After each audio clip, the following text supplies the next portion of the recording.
Hello বন্ধুরা, শিখা spicy কুকিংয়ে আপনাদের সকল বন্ধুদের স্বাগত জানাই। বন্ধুরা, আজকে আমি নিয়ে চলে এসেছি খুবই টেস্টি কাতলা মাছের একটি রেসিপি। আর এই রেসিপিটি আমি বানাবো সর্ষে কাতলা। তো সর্ষে কাতলার সঙ্গে থাকছে কিন্তু কাঁঠাল বীজ দিয়ে রেসিপিটি।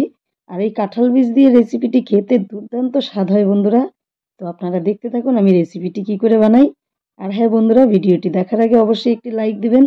দেখুন এখানে মাছগুলোকে ধুয়ে নিয়েছি। একটা বড় সাইজের কাতলা মাছ থেকে এই মাছটা নেওয়া। তো মাছটাকে আমি বেশ ধুয়ে পরিষ্কার করে নিয়েছি। এবার হলুদ লবণ মেখে নেব। তো পরিমাণ মতো হলুদ লবণ ঢেলে দিলাম।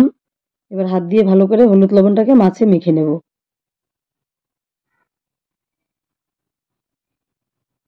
তো মাছগুলোতে হলুদ লবণটা একটু ঘষে ঘষে মেখে নিলে ভালো হবে। তো আমি হাত দিয়ে ঘষে ঘষে মাছগুলো মেখে নিয়ে ফিরে আসছি বন্ধুরা। তো দেখুন বন্ধুরা, সবগুলো মাছ কিন্তু আমার হলুদ লবণ মাখানো হয়ে গেছে। আর কম বেশি সকলেই বেশ ভালোই জানেন যে মাছগুলো হলুদ লবণ কি করে মাখতে হয়। তো এখানে দেখুন আমি কাঁঠাল বীজগুলোকে সেদ্ধ করে নিয়েছি। আর কাঁঠাল বীজগুলো কিন্তু আমি সামান্য পরিমাণ চিনি আর লবণ দিয়ে সেদ্ধ করেছি।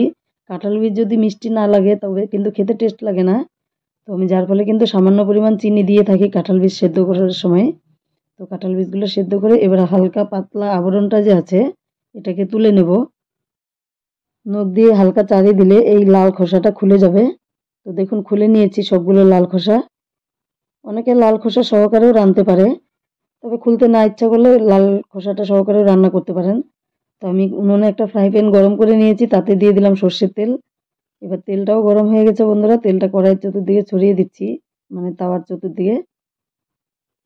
এবার একে একে মাছের পিসগুলো দিয়ে মাছের পিসগুলো ভেজে নেব।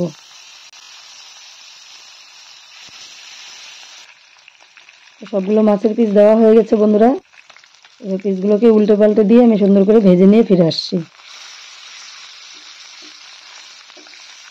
দেখুন বন্ধুরা, এটা কিন্তু মাছের কাঁটাটা, মিডিলের কাঁটাটা কিন্তু এতটা মোটা, খুবই বড় মাছ ছিল। তো এখানে একটা মশলা তৈরি করে নিচ্ছি। মশলাটাতে আছে সর্ষে, গোটা জিরে, গোটা ধনে। এটা প্রথমে আমি মিক্সার জারে দিয়ে এবার আমি গুঁড়ো করে নেব। তো শুকনো অবস্থাতে গুঁড়ো করলে কিন্তু যে কোনো মশলা খুব তাড়াতাড়ি হয়ে যায়, খুব ভালো হয়। তো হাফ গুঁড়ো করা হয়ে গেছে। এবার এর সঙ্গে দিয়ে দিচ্ছি পরিমাণ মতো জল। এবার রান্নাতে যতটা ঝাল লাগবে সেই পরিমাণে আমি লঙ্কাটা দিয়ে দিলাম। এই লঙ্কাগুলো ভীষণ ঝাল আছে, তো এতটাই লঙ্কা দিলাম। আপনারাও ঝালটা বুঝে শুনে দেবেন। তো দেখুন ঢাকনাটি লাগিয়ে দিয়ে কিন্তু আমি পেস্ট করে নিয়ে চলে এলাম। পেস্টটা ঠিক এরকম হয়েছে। এদিকে বন্ধুরা মাছগুলো ভাজা হয়ে গেছে। মাছগুলোকে কিন্তু আমি আবারও উল্টে পাল্টে দিয়ে একটু নামিয়ে নেব। তো মাছগুলো একটা পাত্রে তুলে নিলাম। এবারে মাছ ভাজা তেলে আরও কিছুটা তেল দিয়ে দিলাম জিরা ফোড়ন। আর যেই মশলার পেস্টটা করেছিলাম সেই মশলার পেস্টটাও ঢেলে দিলাম। এবার খুন্তি দিয়ে নেড়ে চেড়ে নেব।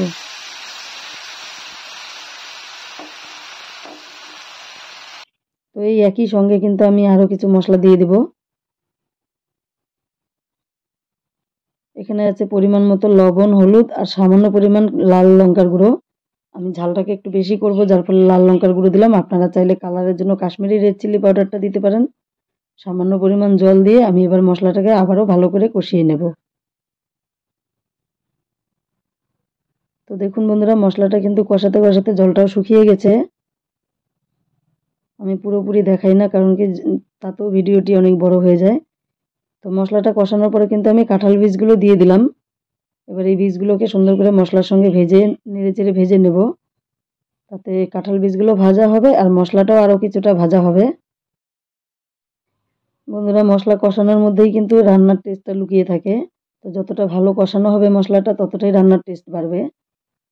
তো আমি আরও কিছুক্ষণ কষিয়ে নিয়ে ফিরে আসছি বন্ধুরা। তো দেখুন বন্ধুরা, মশলা কষানোর পরে কিন্তু বেশ ভাজা ভাজা হয়ে গেছে, এখন আর জলের ভাবটাও নেই।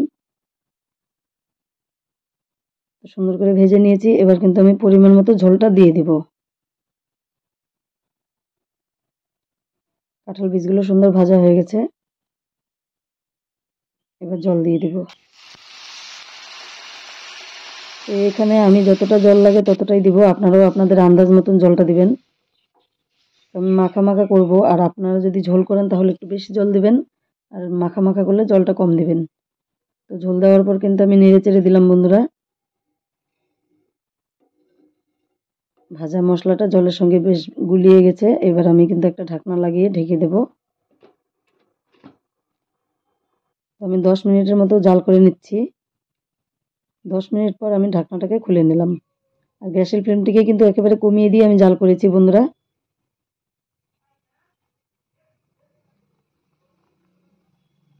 এবার ভেজে রাখা মাছগুলো দিয়ে দেব। আর বন্ধুরা, এই অবস্থাতে চাইলে আপনারা একটু চিনি দিয়ে দিতে পারেন। আমি চিনিটা এই কারণেই দিব না, আমি কাঁঠাল বীজ সেদ্ধ করার সময় চিনি দিয়েছি, যার ফলে এখন যদি চিনি দিই তাহলে বেশি মিষ্টি হয়ে যাবে, যার ফলে আমি এখন আর চিনিটা দিলাম না। বেশিরভাগ কাঁঠাল বীজ সেদ্ধ করার সময় চিনি দিলে ভালো হয়। তো মাছ দেওয়ার পর কিন্তু আমি আরও 10 মিনিট জাল করে নিলাম বন্ধুরা। এবার দিয়ে দিলাম কয়েক পিস কাঁচা লঙ্কা। এখন আরও 5 মিনিট আমি জাল করে নেব। 5 মিনিট পর ঢাকনাটাকে খুলে দিলাম। এবার দিয়ে দিব কুচিয়ে রাখা ধনেপাতা। আর মাছগুলো কিন্তু আমি মিডিলে নেড়ে চেড়ে দিয়েছিলাম, কারণ উল্টে পাল্টে দিতে হবে, আমি তাওয়াতে রান্না করছি, যার ফলে আমি উল্টে পাল্টে দিয়েছি। তো আপনারাও উল্টে পাল্টে দেবেন। তো ধনেপাতা দিয়ে এবার কিন্তু আমি নেড়ে চেড়ে নিয়ে জাল করে নিচ্ছি। ধিমি আঁচে মাছের ঝোলটাকে যদি একটু বেশি টাইম জাল করা যায় তাহলে কিন্তু মাছের টেস্টটা অনেকটা বাড়ে। তো যাই হোক, এখন কিন্তু আমার রান্নাটি পুরোপুরি কমপ্লিট বন্ধুরা। এই রেসিপিটি দেখে আপনাদের কেমন লাগলো অবশ্যই কমেন্ট করে জানাবেন। আর আমার নতুন পুরনো সকল বন্ধুদেরকে ভিডিওটি দেখার জন্য জানাই অসংখ্য ধন্যবাদ।